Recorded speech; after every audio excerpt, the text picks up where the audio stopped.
What's good? Osiris here, stuck in the middle. Thanks for stopping by as we look at Christopher Wray here, pictured on the website American Greatness.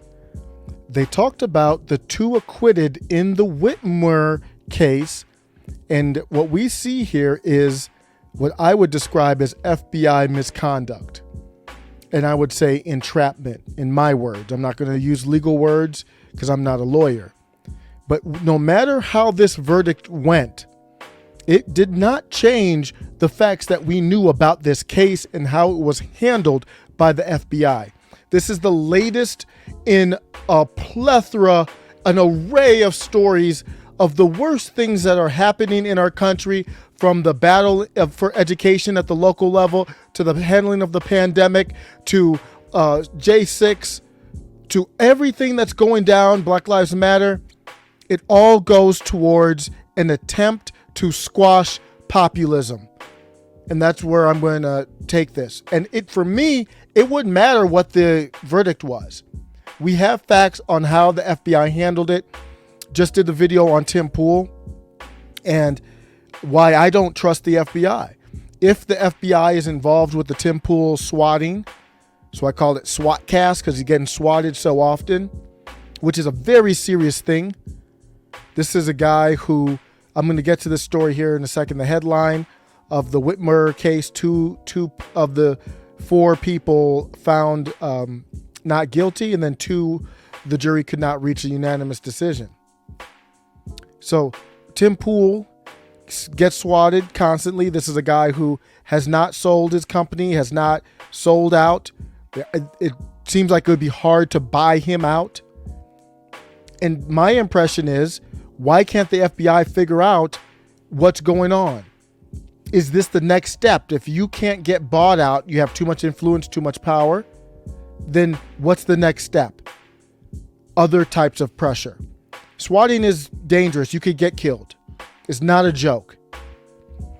So I said, I don't trust the FBI. I think the FBI would be more likely to be in on it. I'm just saying speculatively, allegedly. They're more likely to be in on it than to be finding out what's happening or who's doing the swatting. And this is just another example of why I feel that way. That's not a fact. It's just a feeling. And I have plenty of reason to feel like that. Let's look at what happened and then talk a little bit about how the FBI handled it and the lack of character behind this, and then how it was portrayed in the media a little bit, all through this article from American Greatness. Julie Kelly has been all over this. In a huge defeat for the U.S. Department of Justice, a jury today acquitted two men accused of conspiring to kidnap Michigan Governor, swing state, Michigan. Well, that's important for the press part. Michigan Governor Gretchen Whitmer in the fall of 2020, in the general election year. That's when this happened. And deadlocked on a verdict for two other defendants. The verdicts were announced at the Gerald R. Ford Federal Building in Grand Rapids. After more than 4 days of deliberations, jurors heard 13 days of testimony in a case the government considered one of its biggest domestic terrorism investigations ever. Daniel Harris and Brandon Caserta of Michigan were found not guilty of conspiring to unlawfully seize, confine, kidnap, abduct, and carry away and hold for ransom and reward or otherwise the governor of the state of Michigan. It's a story that we talk about a lot here. If you're just stopping by for the first time, thanks for giving the channel a chance. But for those who have heard, we talk about, well, what is the percentage of normies out there? I don't know. I just throw out 75%. I don't have any facts on that. I think there's more normies than not normies. So a normie hears this headline, and they hear this headline of white supremacists, basically, is the implication. These MAGA type people, whether you say they're MAGA or not, you're like, these are the white supremacists. They're obviously MAGA type. They're not Brandon types. At that point, we didn't know we would call them Brandon. But you say, oh, wow, they're crazy. That's how you justify that boogeyman around the corner. Yeah, look, they're trying to kidnap the governor. And when we turn out, you'll hear, I'm going to touch on it a little bit here, on what really happened. it's not what it looked like. It was more FBI influence than anything. So it's not good, but it's like, wait a second, this wasn't some organic thing that happened here. It's almost like the classic example of the fireman rushing to the house to start a fire that he could put out. That's what it looks like. So 2 of them were found not guilty because the juries couldn't reach unanimous decision. Defense attorneys had argued that their clients were entrapped by the FBI. So at least a dozen FBI confidential human resources and undercover agents working out of numerous FBI field offices were deeply embedded in the plot. Look at the ratio. So when you say, hey, and I say it's not what it looked like, I'm not saying this thing was good. I'm not saying these defendants are good people. I'm saying the ratio was 12, what was it? At least a dozen FBI people involved and 4 of them. And it wasn't something organically that came up from them. So what's the role of the FBI here? So when you say these people were trying to do X to whatever it is to Governor Gretchen Whitmer, it's really like the FBI was leading that. There were more of them involved than the defendants. The judge ruled before the trial that the defense could not raise the entrapment issue until the government rested its case. A strategic move there where the judge is trying to be fair. But that plan was quickly scuttled when it became obvious the 4 defense attorneys were unable effectively to represent their clients without demonstrating the FBI's extensive involvement.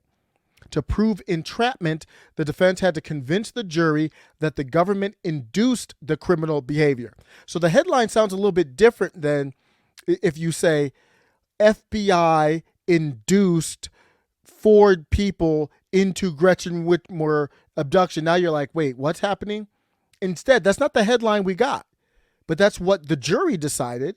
And again, whether the jury did or not, it's clear that this is the timing of it. Everything stinks to high heaven. All of this for Trump? That's how much you hate populism from the right? Is you're going to just destroy everything? Risk nuclear war, lock people down, mandate experimental drugs. I was going to say the word has been used so often. I'm not really into using the groom word. But indoctrinating children with critical theory of gender and race. All of this just because of the populist right.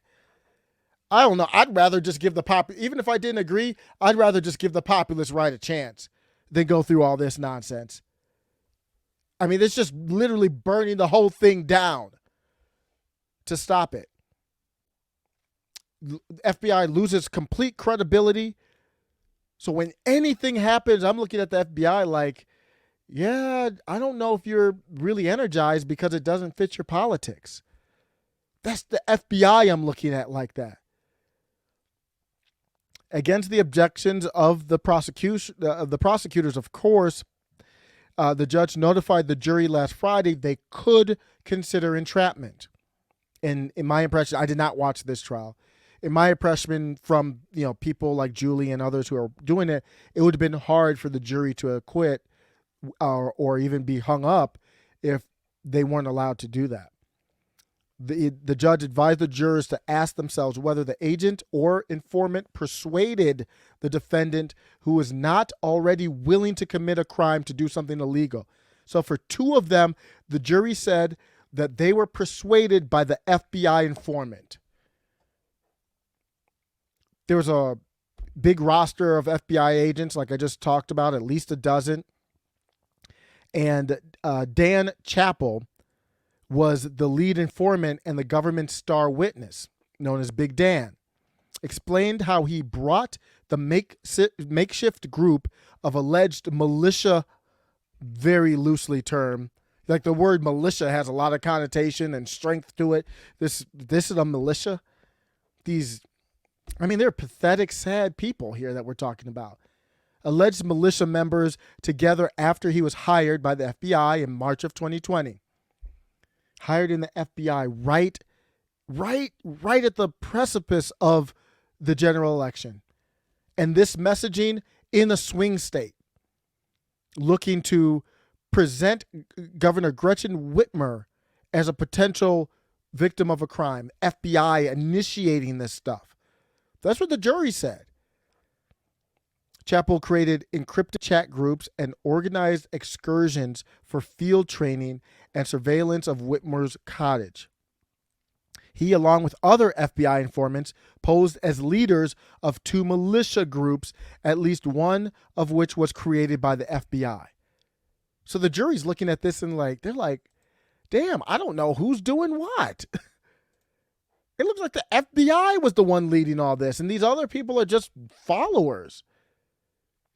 For his work over a 6-month period, Chappell, a truck driver for a U.S. Postal Service contractor, was compensated at least $60,000 by the FBI. So, $60,000 for 6 months of work. It's not bad if you can get it. And cash and gifts such as a new laptop, tires, and a smartwatch. Jeez, my Lord. Prosecutors mostly relied on conversations secretly recorded by the FBI assets as evidence. So the prosecutors had these secret tapes because they're wired up, doing undercover type stuff, and then the jury heard that. In the closing remarks, the U.S. attorney dismissed the defense arguments as crazy talk, talking about, hey, this is just the FBI doing stuff, and it's okay if you don't like elected leaders that you can talk about doing all these bad things to them. Then the defense attorney, to me, had the case that resonated. Obviously resonated with the jury more than it didn't. Said one of the defense attorneys said, when I look at what happened in this case, I'm ashamed of the behavior of the leading law enforcement agency in the United States. That's Joshua Blanchard, Croft's public defender, said during his closing arguments. Christopher Gibbons, Fox's public defender, called the government's conduct unacceptable in America. That's not how it works. They don't make terrorists so we can arrest them. That's the fireman starting the fire that I was talking about. The case produced damaging headlines for Donald Trump. Here's to me, I feel like I have enough evidence to say that it looks like it was for this. I'm not saying it's a fact. It's all in my head. I could be wrong, but this is to me what it was about. The case produced damaging headlines for Donald Trump in October 2020, just as millions of Americans were already voting for president, including in the crucial swing state of Michigan. During a speech on October 8th, 2020, Whitmer blamed Trump for stoking distrust, fomenting anger, and giving comfort to those who spread fear and hatred. So there's a tie-in to Trump. It's all Trump did this, did Trump do this, or was it the FBI that did this? This is what they're doing. I'm not arguing right now whether you should like Trump or not. I'm just saying you are some special kind of stupid if you think this makes sense. Dog whistles, all that kind of just nonsense, refusing to condemn hate groups and like those 2 Michigan militia groups. You mean like the one the FBI basically started? Joe Biden accused Trump of sending dog whistles to white supremacist militias. There it is again, that boogeyman. Oh, there it is again. So we have to give you something. We have to show you the boogeyman. Otherwise, you'll think like, oh, it's just nothing. Well, you keep talking about this white supremacist stuff. We got to show you some that are trying to do something bad. Joe Biden later telling reporters it was despicable and beneath the office of the presidency that Trump allegedly encouraged the would-be kidnappers. My goodness. If you hate Trump, and really what you're hating is the populist movement on the right, the populist movement that's got Mitch McConnell under control, and there is no populist movement on the left that's controlling Chuck Schumer and Nancy Pelosi. So that's why everything's against Trump, because he's made moves that are going against the uniparty. If you think this is okay, man. Biden also thanked the FBI for a job well done, but the agency has been mired in scandal related to the case ever since. Richard Trask, the special agent in charge of the Detroit FBI field office on this case here, was fired last summer after he was arrested for doing a terrible thing to his wife in a drunken rage following a swingers party.